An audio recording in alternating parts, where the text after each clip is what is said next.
Welcome, one and all, to Marvel Revisited, a Those Who Geek product.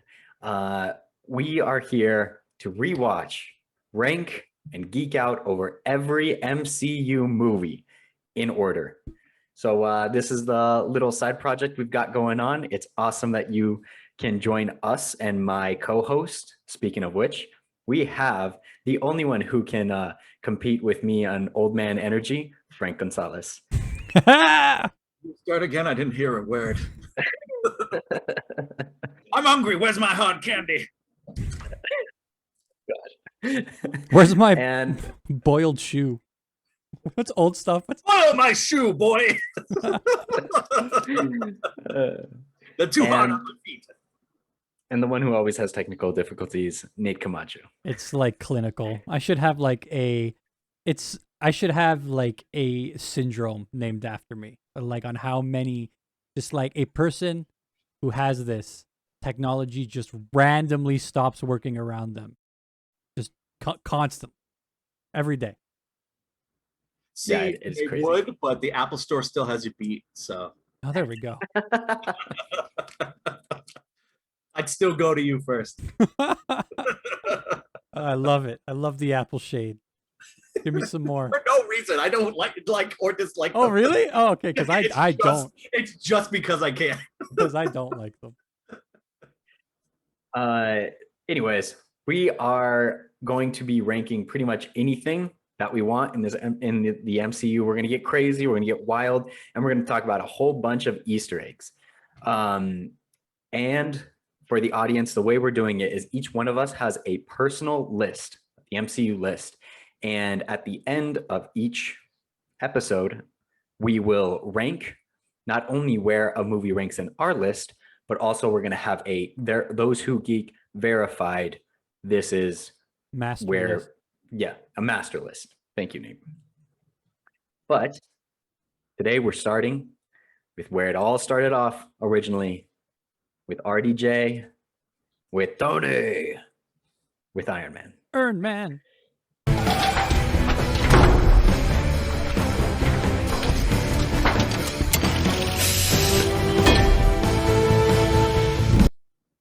I am Iron Man. Wow. Oh, soundtracks. Rank the soundtracks. Soundtracks? Throw that in there. Oh, my lordy. Okay. Lord. All right, fine. All right. I'll put it in there. Honestly, today it's going to be real easy ranking because it's the only one here. There's nothing else to rank. The only one is going to be costumes, which I'm pretty excited to talk about. Which again, I thought we were doing like Iron Man is fighting Iron Man. And then, so what you're saying is you want to rank like Iron Man costumes against Captain America costumes? No. I said that was like not a good idea. That we're actually going to be doing each character's specific costume. Okay, so cool. All Cap's costumes, all Iron Man's costumes, cool. All Thor's got like a costume or two, right? Same, yeah. Wanda. Yeah. Okay, but. Yeah. How many times have you guys watched Iron Man? I don't know. A lot. Like not an insane amount, but like more than I can remember. Like it was a go-to movie as a preteen and teen. As a early 20s, probably still the same thing. I haven't seen this until we sat down to watch it for this in a good 5 years. Because I think the last time was probably, which movie did they do the 27 previous movies on? And it was like an 11 or 12 or 27-hour showcase. Oh, wasn't that just it might have been on Endgame? So it wasn't actually that long ago. It's still been a few years. What? That's been 3 years now. So 3 years since I watched it. Okay. Yeah, because I didn't go to the theaters and do what that was, but I did do it on my own. Oh, okay. Stay there for almost like a day and a half. Yeah, it's rough. Yeah. Me and Yeah. Frank did it, and some other people for Avengers and Avengers 2, and Exactly. I wouldn't recommend it. Just say. Yeah, I think this is honestly for me one of my most rewatched MCU movies. I love the original Iron Man. And what's crazy is that when I was a kid, when it first came out, I didn't know anything about Iron Man. I knew he was a superhero, but I don't know anything else about him. And this and The Incredible Hulk came out months apart. And I heard that both those movies came out, and I was just like, not really interested. I'm more of a DC kid. And I just didn't watch them for probably at least 2 years.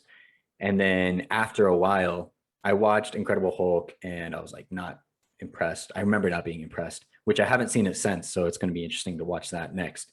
But then I watched Iron Man. I was like, wow, this was it was really good. I was really blown away by it, especially since I didn't know anything about the character. So what a great introduction.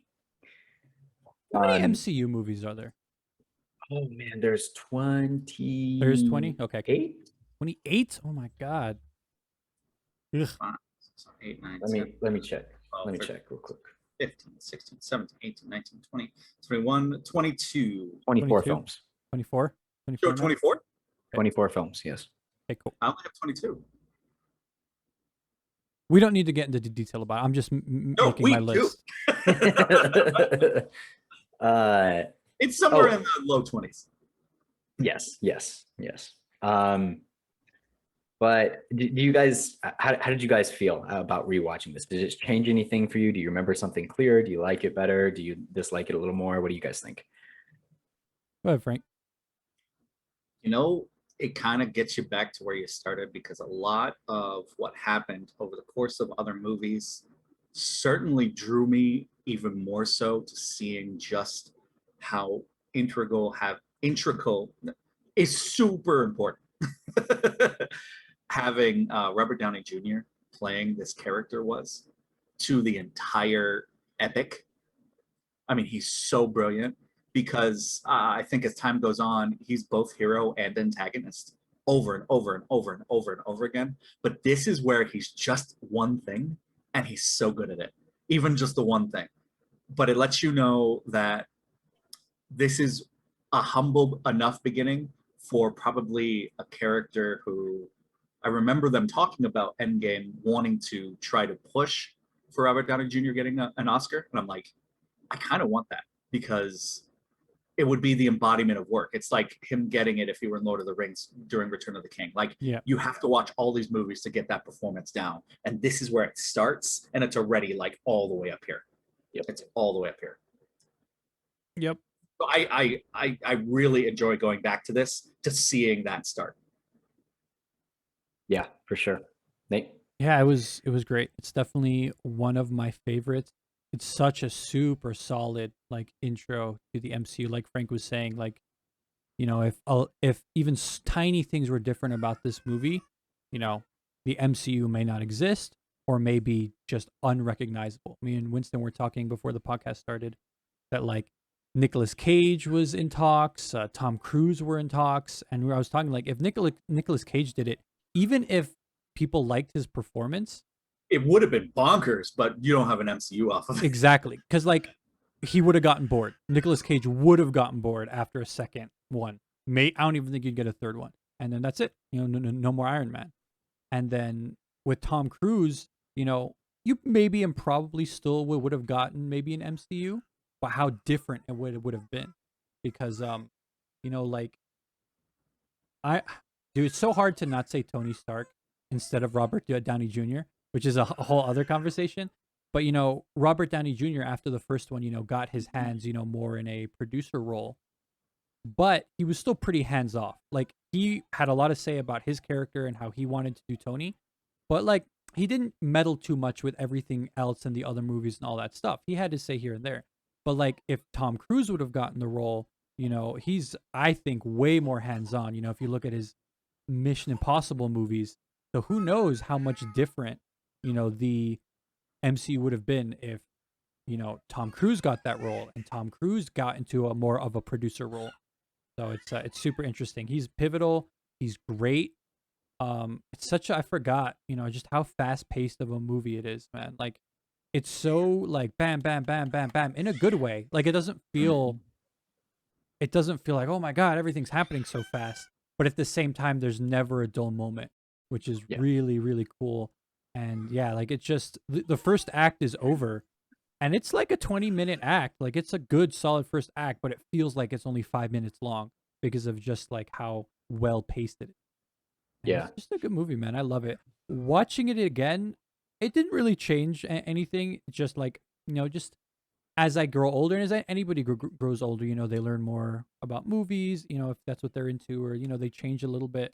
So you get to see and appreciate, different things because you're a slightly different person. I definitely like that. Yeah. Do you remember what was the list you wanted me to keep track of, Winston? The Holy Grail,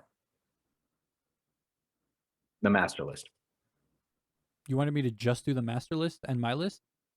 Yeah, and no, the Robert Downey Jr. performance list. But yeah, for me, actually rewatching again, I've rewatched the first half of this movie probably more than any other Marvel movie.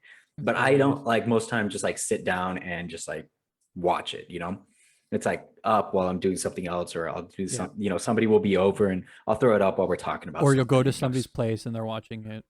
Exactly.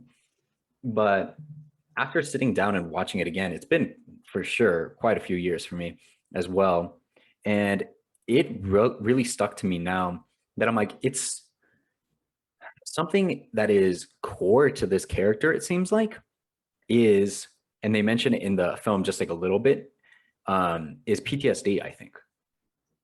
Because even from the beginning, he creates that suit, and then what does he do? He starts creating suits more and more, and then later we see throughout the trilogy, spoilers, he gets obsessed with these suits because it's the thing that saved his life. He still has that survival instinct kicking in, and he's like, I need to protect myself. And then later in Avengers, that he has PTSD from the incident in New York, and then he's trying to, you know, trying to avoid everyone dying. And so that's like the weight of on his shoulders as well. And then he has PTSD with Sokovia as well. And that's what causes whole civil war and everything. So I'm like, I think that PTSD is incredibly important to this character. And I am also kind of surprised that they didn't. I guess they kind of go into it later, but from this one, it definitely seems like they were planting the seeds that he is an alcoholic, like he is in the comics. In the comics, like that, his biggest demon, he is an alcoholic, and he has to overcome that. In this one, he's like always drinking, always has something, there, and when he doesn't, it's him facing the PTSD, and that's when he goes and to Genova, no, the other place, where Jensen was from, and take just Golmira. Thank you. Yeah. So I found it interesting to be able to go back and really, think back to where did this character start, and kind of dive deeper into what makes this character in the MCU different from the comics and everything. So I loved it. I enjoyed it a lot. Yeah. I think the last time I saw it was like 2 years ago. 'Cause I remember when me and Keelan first started dating, I was like, I'm gonna watch them all again. And obviously I started with Iron Man. I think what you were saying about like planting the seeds, I don't know. I don't think Jon Favreau had any of the MCU in mind. I thought he was like, let's just make a movie, Yeah. I like the character, let's just make a movie. And I think, he was just, that's one of the reasons why this movie is so good, is because it is faithful to the core characteristics of Tony Stark. And Yep. I don't necessarily know. I mean, I wouldn't be surprised if he daydreamed about, I'd love to make a, demon in the bottle type storyline for at some point. But the core characteristic of Iron Man is that he drinks and all that. And in the scene where him and Pepper are at the gala, like as soon as things get awkward, he's like, "Do you want a drink? Let's get a drink." And that was funny. They went to the bar he went to the bar for a second, and if you guys know better, definitely tell me. But I am pretty sure he said he wanted a vodka martini extra dry. And I've been getting into mixology lately, and I'm all like, I thought it was extra dirty, extra olive. was it extra dirty? Because extra dirty would make a lot more sense. If he said extra dry, I'm like, the dry in martini stands for the London Dry Gin. So you can't make a dry vodka martini. It has to be gin. I don't know. I was just like something. I was like, that kind of didn't make sense. But since you were speaking of them making it is though, dry. It is extra dry. It is Extra dry, extra olives, extra fast. Make one of them dirty. Make one of them dirty. Yeah, exactly. But I'm like that. I don't think they knew what that meant. But all right, sure. They were an argument just So before we to the fact that they may have had some of those undercurrents, because what we forget is this isn't Favreau's show. This is Feige's show. Hey, but you think even Feige was like starting in day one? Was Feige already on board? Yep. Technically, it was Avi Arad and Feige. And Feige's on his own starting in movie 3. But okay. He's on his own starting movie 3. Feige okay. From the beginning. Wow. Look where they're at now. And Feige directed that ship. He's like, no, we're going to go down this road. And that's brilliant. Brilliant. So, especially when we see I think it's not an argument too full on, Nate, like that aspect. This is where I see this going. And but I think they had, and there's something brilliant about this. It's why we all respect Feige the way we do. He had some aspect, some thought to where it was going to go. And he said, what he wanted to do. Have to be present in this character for that to happen. Yeah. Yep. Yeah. I have some facts and Easter eggs that I kind of wanted to get through. I'll just like kind of throw them in whenever they kind of seem relevant. One of them is it took approximately 17 years to get the film into development. Originally, Universal Pictures was to produce the film in April of 1990. They later sold the rights to 20th Century Fox. Later, Fox sold the rights to New Line Cinema. And finally, Marvel Studios decided to handle their own creation, which couldn't have been better. Honestly, I think if any of them got it, it would have not been nearly as good as it was. No. You know why they ended up doing it? Do you know how the rest of that Easter egg goes? No, I don't. Enlighten us. The children of some of the other producers, really big fans of the Wu-Tang Clan, and Ghostface Killer always puts a line about Tony Stark in his stuff because he's a huge Iron Man fan. Musical interlude when I noticed. And What's Never Coming is one of his songs as a tribute to him. That's so awesome. I thought it was interesting. That's when they're on the private jet, right? Yeah. I don't want any. I thought it was interesting. That's like, awesome. This movie is so like classic, like rock and like 80s rock and stuff like that. It's so interesting that they have like rap going on in this jet for this one scene. And suddenly the stewardesses are basically strippers. Yeah. Like, why is this a rap? Oh, because it's literally an ode to Ghostface. So great. That's awesome. That's awesome. Something else I was like, I thought about, I didn't even need to put it in the Easter egg sheet, but I'm like, Tony Stark was such a, I did do just what we were talking about. Robert Downey Jr. was such a great pick for Tony Stark, but it was also so risky because Robert Downey Jr. follows almost the same pattern that Tony does in the comics and in the MCU even, that, they have a past. Before Iron Man, Robert Downey Jr. was not in the greatest places, and a lot of the things he did were all over the news for celebrities and everything. So he was not on good standing, just in his career period when he went on to do Iron Man, and this role changed his life, honestly. So it's like it's awesome that, you know, I feel like there's very few characters that you're all like, that is that character, and you can't envision anyone else playing them. You know, I feel like there's maybe Hugh Jackman as Wolverine and maybe Harrison Ford as Indiana Solo. Jones, Han Solo, where it's just like, I feel like Robert Downey Jr. as Iron Man is one of those, where it's just like, even if they And eventually in, you know, maybe- like 20 years replace him, that it's not going to be the same ever. And yeah, he might be the best example of that because of just how well he fits the role. Mhm. And did you guys see any of the like behind the scenes stuff on Disney Plus or anything? I did not. No. You were- There was, what was that? Oh, there was this one scene that was really cool where I saw him and the guy who plays Tony, Jeff Bridges. Yeah, Jeff Bridges. Jeff Bridges. Thank you. Big Lebowski, come on. Yes. And that they were both talking with Jon Favreau. Sorry. Everybody's Dave Were they Filoni. talking with Dave Filoni? What No. about? They were talking with Jon Favreau. And Tony, oh my gosh, Robert It's Downey hard, Jr. bro. It's hard. was saying, he's like, oh no, because they were talking about the scene where he goes up to him and he's like, hey, why are we dealing under the table and everything? And he's like, oh, let's take a picture and everything. And originally that scene, they were supposed to get like a little bit physical and maybe even like shoves and pushes and stuff like that. And they were talking about it. They're like, oh, should we do this? Should we not? Does this make sense? And everything. And they were trying to get the scene Does right. not make And sense. I was super surprised that both actors, but mainly Robert Downey Jr., he had so much input. And he was like, I think it makes sense to do it like this and everything.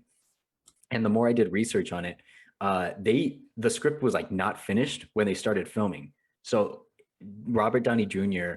Had so much Freedom. He added so much input, and a lot of the lines were improvised, Ad-lib. like ad-lib. Yes, the "I am Iron Man," the famous line, that was ad-lib. That wasn't even I supposed to be remember in that. it. Yeah. Like, that is awesome. That is so cool. Where it's like, I already love this movie, but with that on top of it, it's just like, man, props to Robert Downey Jr. because he just nailed it. He nailed it. Nice. Noiled it.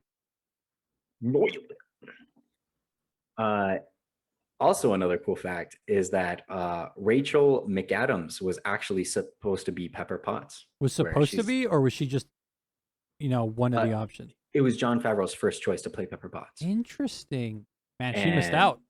Well, now she's in Doctor Strange. Yeah, but it's not the same. Pepper Potts is It's a not the way same. bigger role. That's true. Yeah.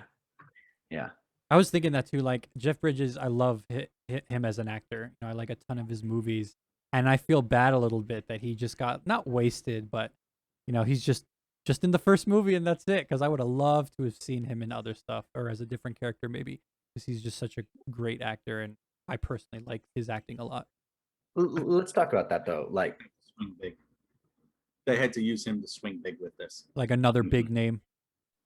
Because RBJ is great in this, and then having the swing, it's not like somehow Rachel McAdams is more famous than Gwyneth Paltrow. Gwyneth Paltrow. Gwyneth Paltrow's super famous, but she was also late to the cast. They needed something that they could bank on. Yeah. And he hadn't won his Academy Award yet, but he was close. And so Yeah, I'm sure huge name, people huge name. knew. I mean, huge name. I just made a joke about him being Big Lebowski.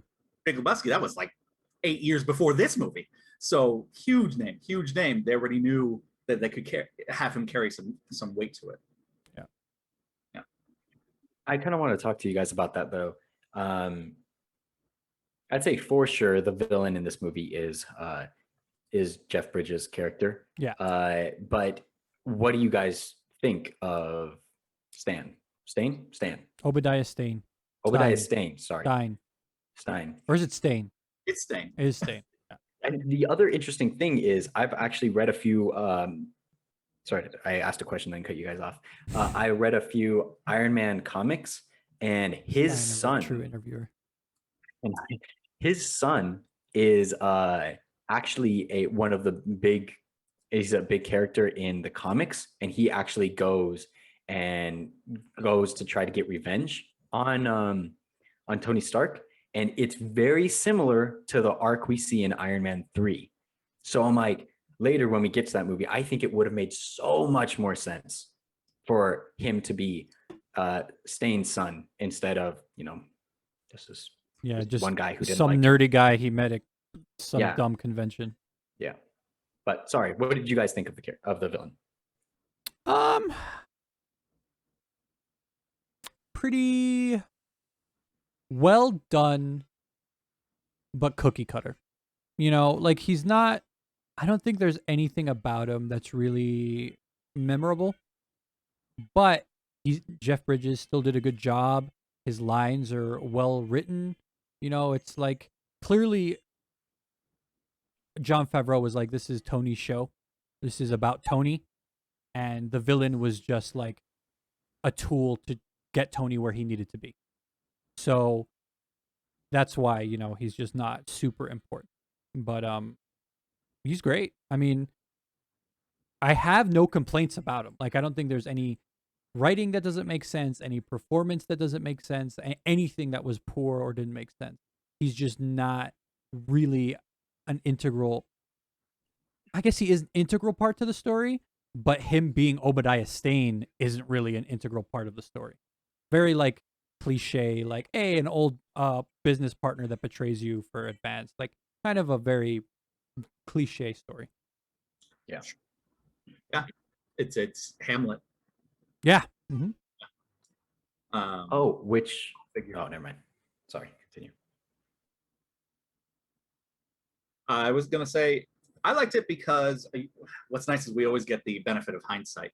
It is a better version than Iron Man 3 is of doing almost exactly the same thing that you can appreciate. And you're like, oh, okay. You watch later movies and they're trying to recapture that fire a little.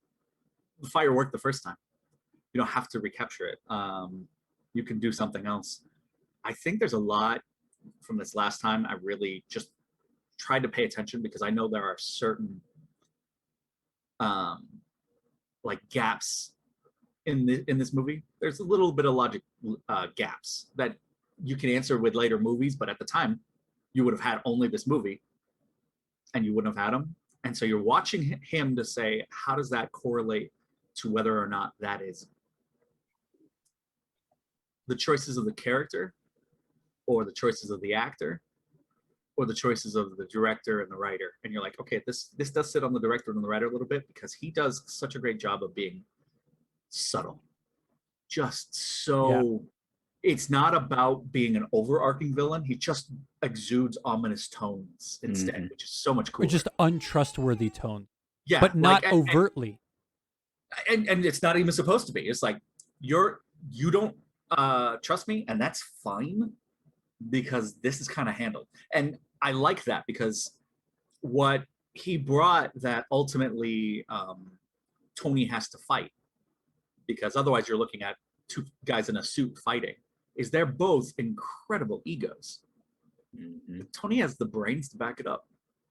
And you want that to stand out because Obadiah is not a stupid man. No. Man, the plan he has manipulates to basically manipulate a faction of the 10 rings, which should immediately ring like all of the bells. Like, this is a smart and influential and powerful guy. Once you get the reveal, once the MacGuffin's uncovered, that should ring all the bells. Oh wow, this is a power play for Tony to then still figure things out in a way to get him down. Have it on the table and be like, let's just see if I get there first. And the gamble pays off is awesome. Yeah.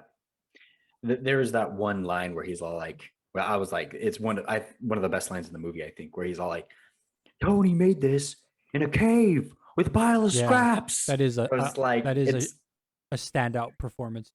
Yeah, that line was awesome. And while we're talking about Stane, one of the quick Easter eggs is he's playing when Tony walks upstairs and he's got the pizza and everything. He's playing on the piano a musical piece written by Antonio Salieri. Salieri is best known, Antonio Salieri. Thank you. He is best known as a jealous rival of Wolfgang Amadeus Mozart, Oh, nice. and was said to have murdered Mozart. yeah, that's so great, dude. I Mhm. love that, man. That This is serves as an such appropriate parallel to Stark and Stain's relationship in the film. a good example of just the love of the craft and of the character that was applied to this movie. Because like that is so perfect, you know. And if you're a huge classical music buff and you have the presence of mind to be like, hey, I know that sound. Oh, that's this guy. Oh, that's this guy.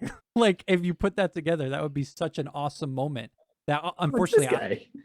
I didn't notice, but like that is there for other people to like pick out. It's like What a great thing to hang too, because that's on the level of Tarantino in Pulp Fiction, having Bruce Willis's character come out with the chainsaw. He's gonna leave and leave the other guys to their fates, but then he turns around and it's Killian's beer and it only says kill, and the rest of the words and the letter on his thing spells out the name that he's gonna go back and kill Zed back inside. Like literally, it's like, oh wait, I have this epiphany. You're seeing it in the scene. You have this epiphany of, oh, this is the bad and the good guy, and I need to know that somehow. Here's subliminally how it works in everything you're seeing and hearing right now. it's awesome. Yeah. For me, I completely agree with what you're saying, Nate. He's an amazing actor, and he's memorable enough for it that it still has weight, you know. And that's honestly, it can't be a negative to the movie because he did his purpose. Well, but then again, I'm like, when I was watching it, I was like, the secondary villain is the Ten Rings. And we see like the main character in it and everything. And I'm like, I really felt like they were trying to make us believe that character at the one who is in charge there was the Mandarin. And I'm like, all right, if you expect us to believe that this is the Mandarin, and then he dies or whatever. And then in Iron Man 3, we see another Mandarin, but it's also like, nope, he's not the Mandarin. But then later they're like, oh, but was he? And then now in Shang-Chi, we're like, no, he wasn't. Here's the real Mandarin. It's like, oh my God, what a way to mess up that character. Jeez. Like, we'll see. you guys, they might be able to tie it together. I was asking Kaylin when we watched it, like, I wonder if they're going to tie this guy or this group in Shang-Chi. You know, if they're going to mention it or something. Yeah, I really hope so, because I want an explanation. Like, what were they doing in the Middle East? Why were they just killing a whole bunch of people? Yeah, Was like it just for power? It was like, yeah, it's like there has to be a reason, and they don't go into it in Iron Man, but I don't think it's necessary in this movie. But still, it's like when it's such a Did big. you guys listen to the newscast? That's why he goes out there. What did the newscast say? That seemingly unprovoked attacks on this region. So it's as if no one knows the reason. Yeah, but I'm like, which is cool because it means something nefarious is truly happening. Yeah, but I wonder what that is, and I hope that in visited it in 13 years. So. And Shang-Chi is the place to do that, since supposedly we're actually going to get the real Mandarin this time. So like, I really hope that there's some kind of at least little Easter egg that's like, this is, remember when we were in the Middle East because of blank? Yeah, well, we moved past that and now we're doing something else, just something like that. Shout out to this movie. What's also great about this movie is it like set the bar on so many levels.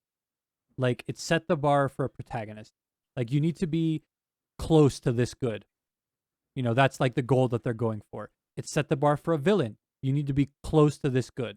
It set the bar for action sequences, which is what started what I was saying. Shout out to that action sequence where he goes and wrecks everybody at Gulmira. It's just so cool, man. It's so cool.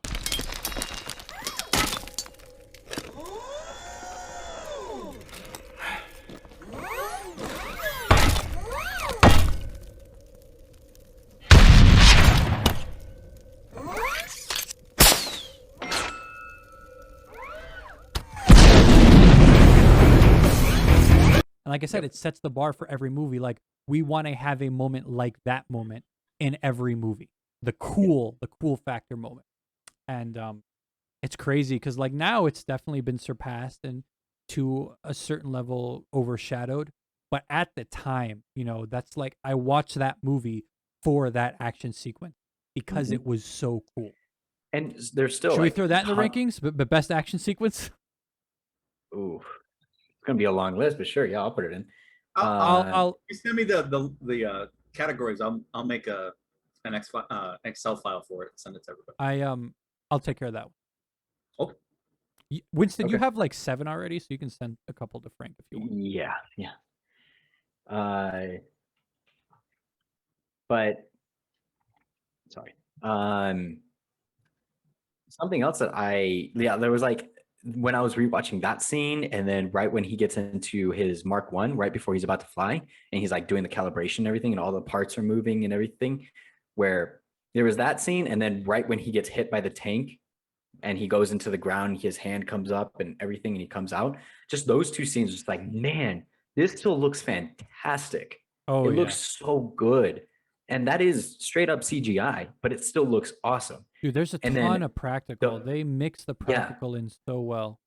when he's sticking his when Pepper is putting her hand in his chest and taking out the old arc reactor and everything, that looks so good. Yep. I'm surprised. Like there's so many times where I'm just like I kind of like, since it's so old, I'm like, I was looking so hard for like things that I'm like, that doesn't look right. I'm not a huge fan of that, or that could have been better. But honestly, There's nothing that looks for bad. yeah, there was nothing that took me out of it. And that's pretty impressive. Where in freaking Black Widow just a few months ago, there were scenes that took me out of it a little bit. So And I do have to say, I get it. It's a hardship on the actors to wear those suits, but it just hits different, man. Like when he's in the physical suit, whether it's just the top or whatever, it just looks so good, man. It looks so good. And I think this is a good time where we rank the suits. For me personally, it's going to be hard for Mark II to not be number 1 because it's just so good looking. It's just like so good looking. I don't know yeah, if there's a suit that's going to pass the Mark II. I really don't. really, no, I already have one in The mind that iconic image. For me, it's mostly because of the practical quality, and it feels beefier, but it's still somehow sleek and agile, but it's beefy at the same time. Whereas they evolve into the more CG ones, like yeah, they look cool, but they don't have that beefy quality. They just look like a skin layer, which to me isn't as cool as like, no, I'm in armor right now. Like the weight is so real. Yeah, like I was surprised that he actually wore the top half of the I'm calling it the pre-production suit, where when he's The still in helmet. captivity and everything, he's actually wearing, and the full suit. Like there was actually a stunt dude that wore it all and did that whole action sequences, and that suit weighed like 100 plus pounds, which is crazy that they actually did that. But yeah, I'd agree with you, Nate. For now, the Mark II is the best looking. I already have in mind something that I think looks better personally. But yes, shout out to just, and I think this is, when did they actually stop making the suit? Because for a while they actually made a new suit for each It was movie, 2. and then eventually 2. 2 was the last one. They just did it for 1 and 2. I don't. Is it in Okay. 3? I don't even think it's in 3, or not 3 in Avengers. Is there a real suit in Avengers, or is it all CG at that point? I don't know. Oh, I see what you're saying. I think Avengers is all CG. Oh yeah. Oh yeah. Oh yeah. So Okay. it's Iron Man 2 is the last one. Yeah, I was gonna say And I can remember them talking we'll about. talk about it in Iron Man 2. Yeah, I can remember them talking about how he was just face motion captured, and I can't remember if that was for Avengers 1 or 2, but it's been some years. He's been in several movies where The majority of them are fully digital. yeah, that hasn't been a physical suit any longer. So Frank, do you agree? Should we put Mark 2 in first place and then Mark 1 in Dude, the it's- pre-production and it's- number 3? It's no con. Okay. And I Yeah. like Mark 2 is the Mark iconic 2. look.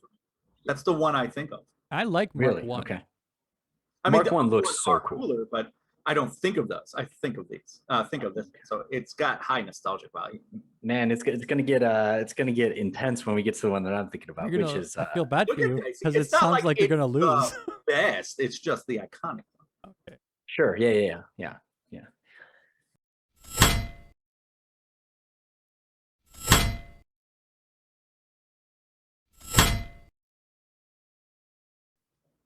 I think I Obadiah's also- suit is the best suit.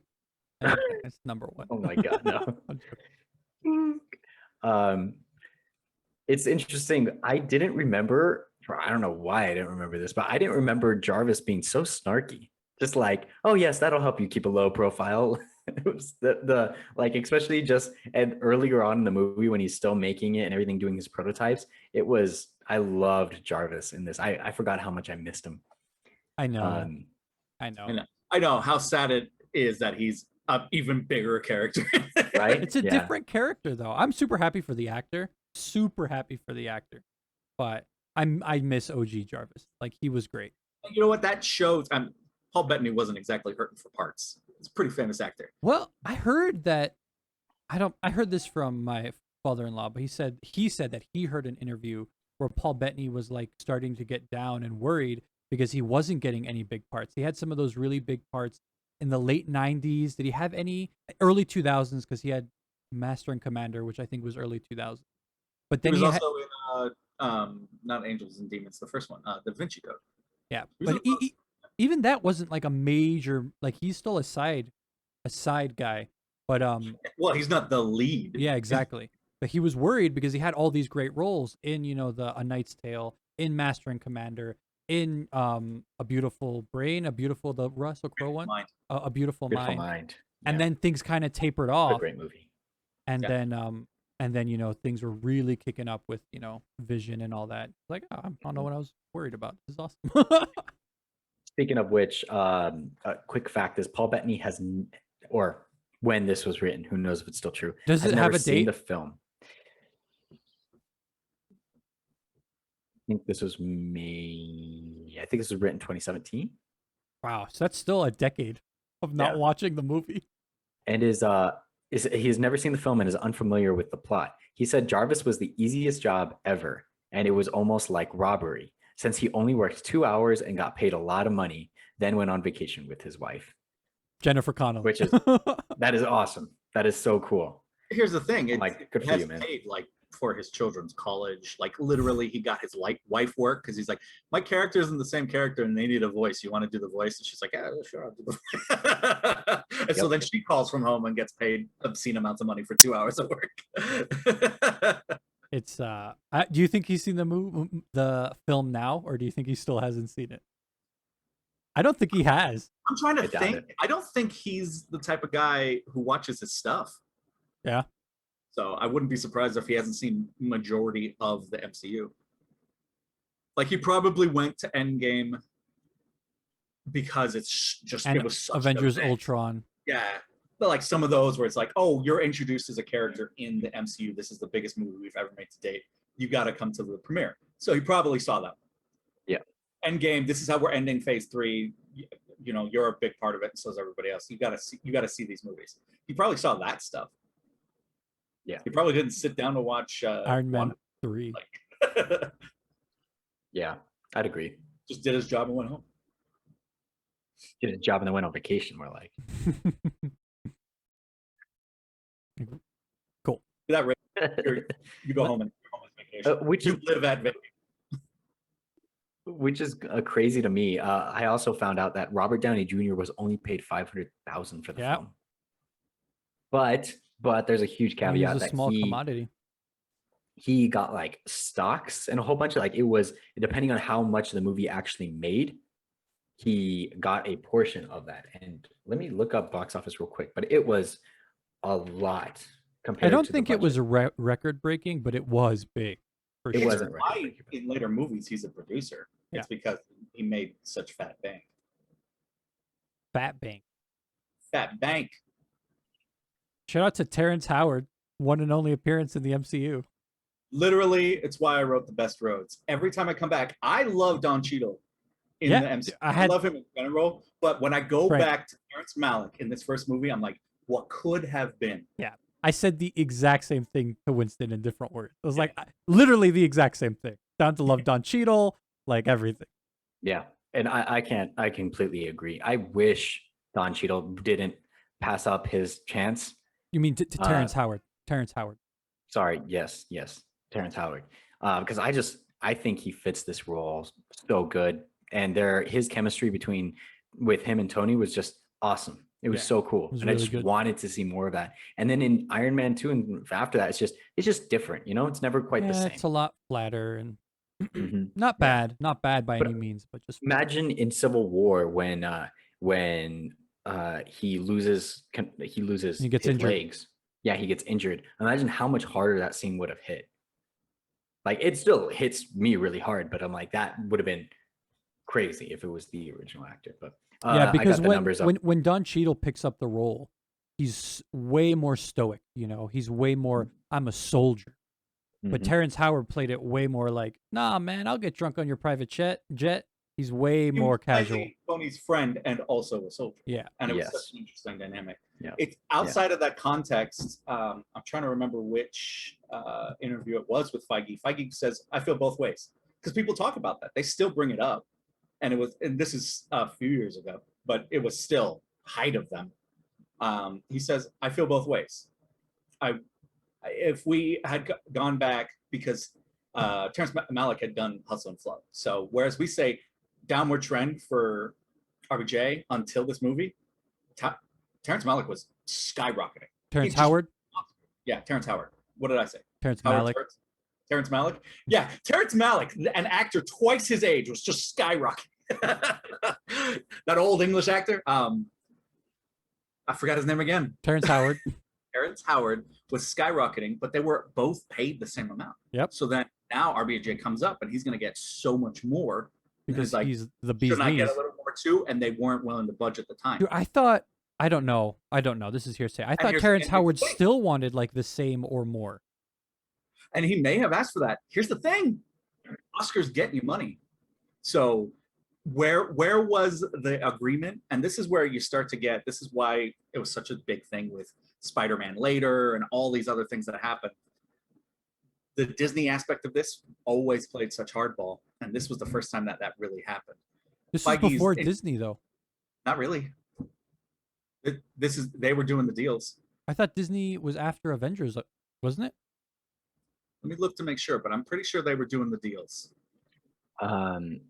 Budget for this movie was 140 million, which is a lot. But the box office was 585 million. So it's like 5 times almost. Yeah, that's a return on investment. That they were thinking that they would just get their money back. Yeah, they're just starting this. There's a line of thinking where like with big movies like that, you have your production budget, but that doesn't include how much they spent on marketing. And the line of thinking is double it, because like that's how much they spend on marketing sometimes. And like even if they did that, we're looking, at like a 300. And I don't even think they spent that much on marketing, because I don't remember the marketing being insane at the time. But 300 million at the time, they're still like making a ton of money. So that's great. Yeah. Disney acquired Marvel in 2009. Oh, so it was literally So a year after. Just afterwards. When did So they had it by then. And this is why he feels so conflicted, because he's like, he was amazing. Not that Don Cheadle's not, but we would have liked to keep him.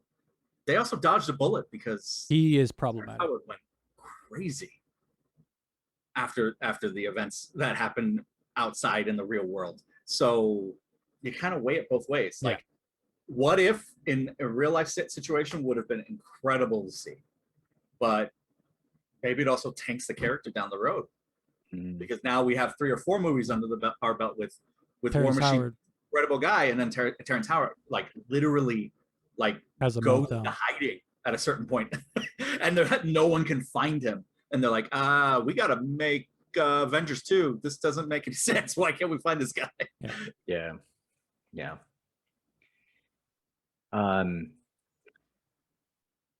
I think we should get through I- some of our lists, our ranking. Well, for a lot of them, it's one, but I Oh guess yeah, we I could guess talk we about don't why. have to. I forgot about Yeah. that. We Just could name talk all the about rankings, why, but just so that everybody knows what we're Okay. ranking. okay. So we are ranking the villains, which we already talked about. Yeah. Which makes Ironmonger number one, if you or not Sebastian Stan. Wow. Sebastian Stan, the villain of Jeff the Bridges? night. Obadiah No, Stane? Obadiah Stane. Oh, Stan, my Obadiah lord. Stane. We did costumes. So costumes right now, it's Yeah. Mark 2, Mark 1 number 1, Mark 1, number 2, and Mark 0. and number 3 is Say that, Mark. pre-production. Pre-production big boy armor. Nice. We are also ranking importance to the MCU, which of course this ranks in 1 so far.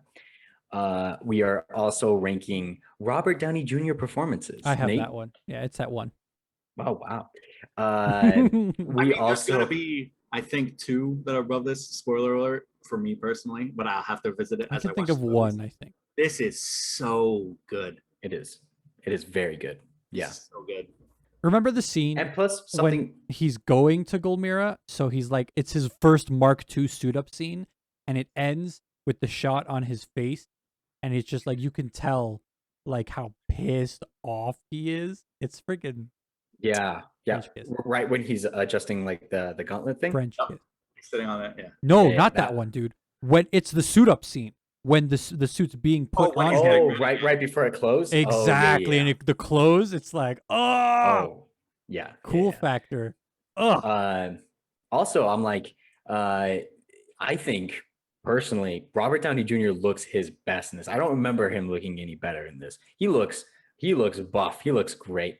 And supposedly he spent 13 years does a lot. He's 43 by the Yeah. time this movie comes out. So shooting it, he's a little younger than that. When we're seeing him at the end, he's in his mid 50s. Yeah, exactly. So I it makes think- sense why he's not. I like, think it's Iron as- Man 3, Winston, where he's at his like chonkiest. I think it's the third one we shall see. because in real life, Chonky. and in real life, that's when like he was really getting into Wing Chun at that point, which is Oh, part of the really? reason why Iron Man has like the Wing Chun stuff, is because in real life he was doing that a lot, and I think by Iron Man 3 is when he was like really into it, and that's why he looks like freaking. He's no freaking not Liam For our Hemsworth. watchers, Wing Chun is a Martial method. art, a Chinese martial art. It's associated with Kung Fu. Kung Fu is many different art Yeah. styles. Wing Chun is mostly inter moves Up that close. just take the body, not a lot of outward punches. A lot Watch of short- IP Man. Watch Yeah, IP Man if you want to know Watch what it. Wing Chun is. It's freaking amazing. One of my Watch it's my IP favorite if you martial wanna know arts. Wing Chun or anything else ever about life. You're gonna Yeah. learn IP Man. Yeah. Watch IP Man. You won't regret it. I promise. So good. So when we get to Iron Man 3, I'll have my screen. What's it called? When you have a slideshow, I have my slideshow of chonky Robert Downey Jr. prepared for you to watch. You probably done it. Oh my god. I love it. But hold on, let me get the lists. We're also ranking CGI, which again we talked about it. It looks really freaking good Holds for the time. up. It holds up It really holds perfectly. up. It's not like Jurassic Park where it's like most of the scenes hold up perfectly. You can like barely tell the age. This one could come out today and nobody would complain Mhm. about the Yep. CGI. Also ranking action sequences. We already talked about that. There's 2 that we haven't still talked about, which is soundtrack. I guess we mentioned it briefly, but Baller. honestly, It's an aspect, but they took the time. I mean, it's low hanging fruit, but Iron Man by Iron Maiden should be in this movie, and it totally is. yep. Honestly, though, Makes sense for the character. Yeah. Oh, yeah. Me and Miriam were talking about this. It's woven into the score several different times. You're like, guys, Is it? no, yeah. I didn't notice that. That's crazy. Mhm. Me and Miriam were talking about this, that it's like later we see like his intro is always Thunderstruck, though it's not Iron Man, which I feel like it should be, but Thunderstruck is still such a great song. I was gonna say It's a I would make different the same emotion. argument, but man, Thunderstruck is probably the coolest song. It gets you way more pumped you. than Iron Man does. Yeah. And then the last one is rank after credit scene, which for this one I feel like is kind of I mean- boring. Did you even see it, Frank? Oh yeah. Yeah, What's okay. funny is when this movie first came out, wasn't aware of credit. Nobody post-credit. saw it. So I had to go to the movie theater again to watch this movie again to go and see it. Oh wow, good for you. Yeah. I didn't do that. 13 years later, I forgot. You guys said there was a credit end scene, and in the 45 minutes it took Nate to get his camera to work, I watched it. Jarvis, welcome home soon. I am Iron Man. You really think you're the only superhero around these parts, Tony Stark? You become part of something much greater. You just don't know it yet. Get the hell out of my house. Oh, Because okay. I forgot to watch it. Fun fact. nice. Yeah. Fun fact. We all forgot to watch Yep. it. I was like, oh, come on. Yeah, Frank, it happened to all of us. Yeah, we both forgot. But before the podcast, I was changing the baby's diaper, and I put my mic on mute because I was embarrassed because I thought Winston had seen it, so I thought he was gonna make fun of me. And I asked Kaylin, like, "Is there an after credit scene for Iron Man? Like, what's the after credit scene?" And then we threw it on, and I watched it. And then I got back on, and I mentioned it to Winston. He's like, "Oh yeah, I didn't watch it either, and you didn't watch it either."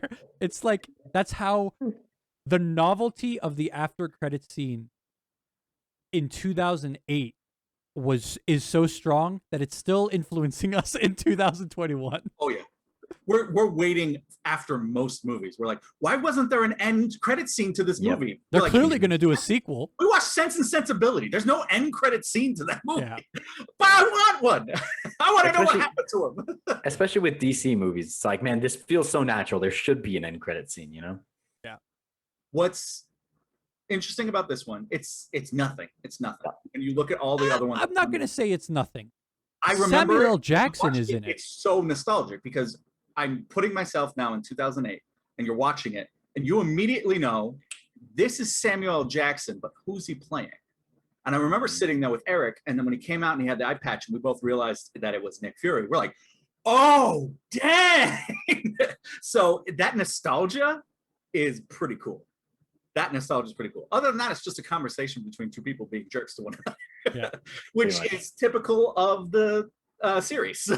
And also, does it really make sense? Because he's like, here, I'm here to talk to you about the Avengers initiative. But and then later in, what is it? Yeah, in Iron Man 2, at the end of that, he's still like, oh yeah, you're not ready for the Avengers initiative thing. And he's like, well, what is it? And he's like, yeah, you'll find out later kind of thing. It's like, wait, I thought you already told him about that, you know?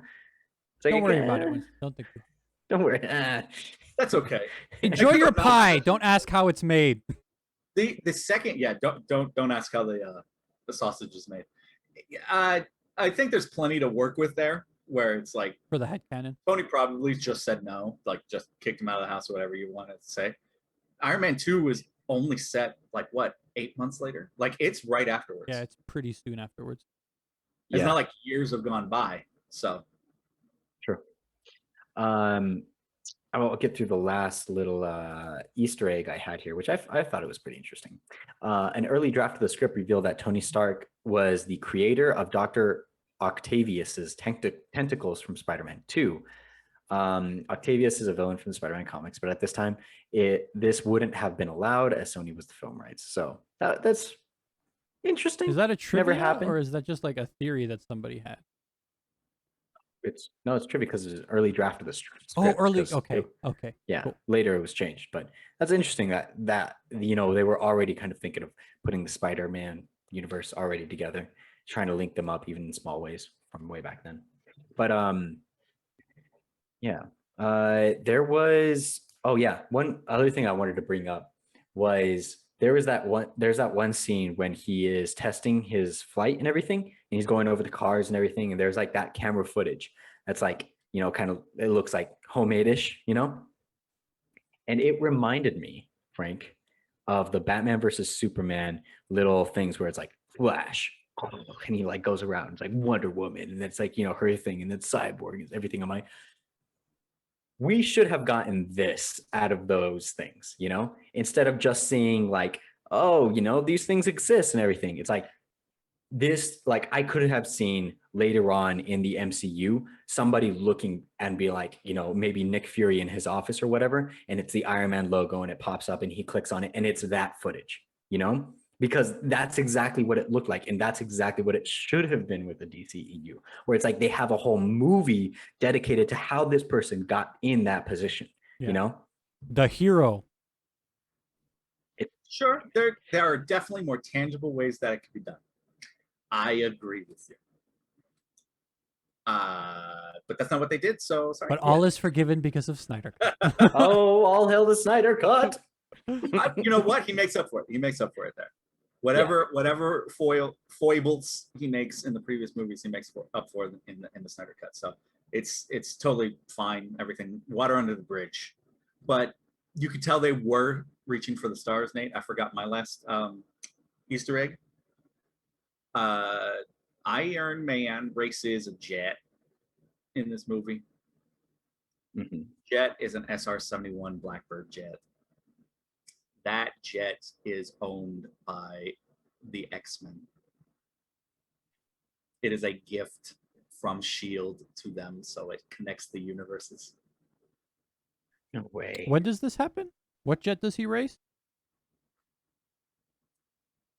One of the most memorable scenes is he's testing the flying capabilities as he's flying over Los Angeles, and he decides to find the top speed of his new armor by testing it against the capabilities of the SR-71 Blackbird jet. Oh, yeah. So First remember, it's at night, and Tony asks Jarvis, like, what's the, like, airspeed record or something? And then Jarvis tells him, like, the current holder is, and that's the jet. Okay, cool. That That's jet awesome. is the X-Men jet. That's awesome. That's really cool. Yeah. Oh, man. God, the little Wait. details, I can't bro. wait for them to bring in So X-Men tasty, to the MCU, man. I mean, and they left all the breadcrumbs there for them to be there.